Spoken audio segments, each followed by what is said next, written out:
Next, Jeff Katz, the drum major from the class of 1968.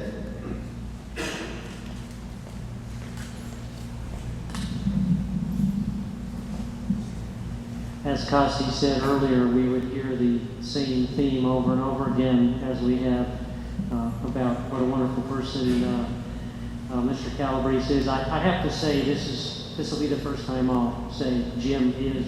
You know, of those people who influenced me over my years, they always remain Mr. So-and-so or Mrs. So-and-so forever. So it's a little tricky to say Jim, but if I can have permission, that's where I am.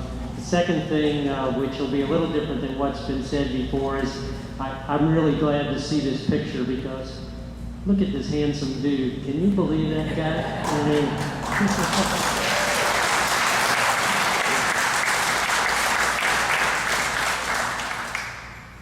it's really an honor for me to be here and to be able to speak, and it's an honor to be able to be here with everybody. I have very fond memories also from my time here in Statesville at SHS and with the band. And the fondest memories, as the theme of this evening, are the people that I went to school with, and in particular the teachers, and in particular those people who truly influenced my life. And I'm right there with everybody else.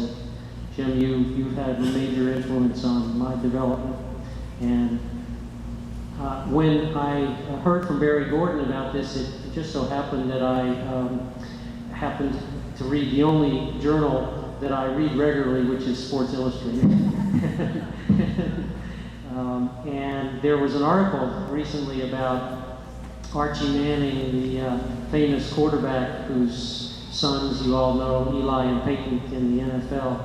And Archie is currently, he's the head of a group that give awards on the college level to coaches who are considered the outstanding coach in each of the 4 major divisions in football. But the award is given not to the coach who wins, but to the coach who has had the greatest influence on the most people and on their teams. And as I read about that, I said to myself, well, you know, Jim Calabrese would be in that running and would probably win at our level.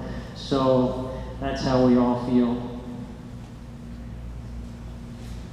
I have a couple just random memories, and having, it was mentioned, seeing or listening to Jim play, and I remember one day we were playing with Pat Klein. I don't know if Pat's here, but Pat is here. Okay, I'll never forget, see, I could never play at that level, but I forget, Pat, you played in the band, I forgot exactly what it was, but you were practicing once, and I heard the two guys going there with their saxophones, and that was a really big league.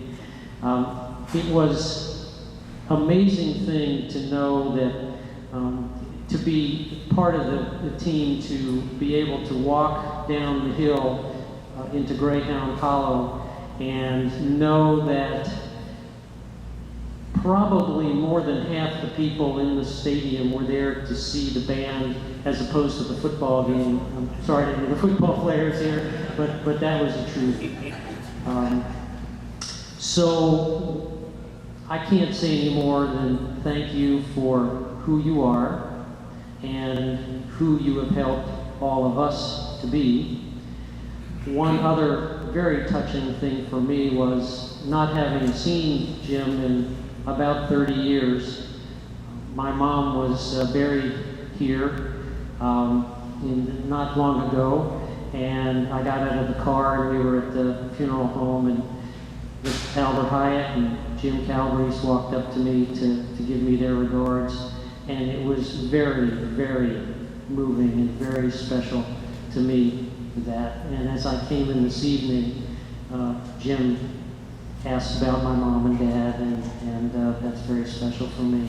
So that's all I can say, but just like everybody else has said, thanks for who you are, and thanks for who you have helped all of us to be.